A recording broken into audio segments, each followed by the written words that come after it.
নির্বাচনী প্রচারণা শেষে বাড়িতে ফেরার পথে গোপালগঞ্জ ২ আসনের স্বতন্ত্র প্রার্থী মোহাম্মদ শিপন ভূঁইয়ার উপর দুর্বৃত্তদের গুলি ছোড়ার অভিযোগ উঠেছে।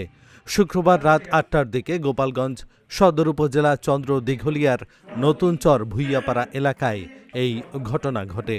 স্বতন্ত্র প্রার্থী শিপন ভূঁইয়া জানান, নির্বাচনী প্রচারণা শেষে গাড়ি ভাড়া দেওয়ার জন্য টাকা নিতে বাড়িতে যাচ্ছিলেন তিনি।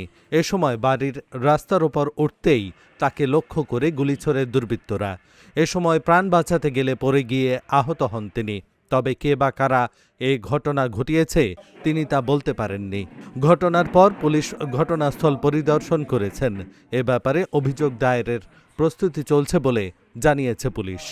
আমার বাড়ির সামনে দিয়ে আসি, অন্য দিন আমার ভাই ব্রাদার থাকে, তা আজকে ওরা দুয়ে ভাই এজেন্টের ব্যাপারে বিভিন্ন জায়গায় দৌড়দৌড়ি করছে, এই জন্য স্টানে আসি ওকে পাই নেই। আমি এই জায়গায় আসছিলাম, আসি ওই গাড়ি ভাড়াটা দেবো বলে, গাড়ি ভাড়া শর্ট পড়ছে বলে আমি বাসার দিকে আসছি। পরে আমি যখন আপনার রোডেতে নামবো ঠিক ওই টাইমে আপনার এই সাইডেতে ওরা একটা গুলির আওয়াজ বা গুলি করছে, কিন্তু আমি পড়ে গেছি, দেখলাম যে একজন লোক দৌড়ে চলে গেল খুব দ্রুত গতিতে। কিন্তু আলহামদুলিল্লাহ আমি ভালো আছি, আমার কপাল কাটিয়ে গেছে, কিন্তু গুলি আমার লাগে নাই।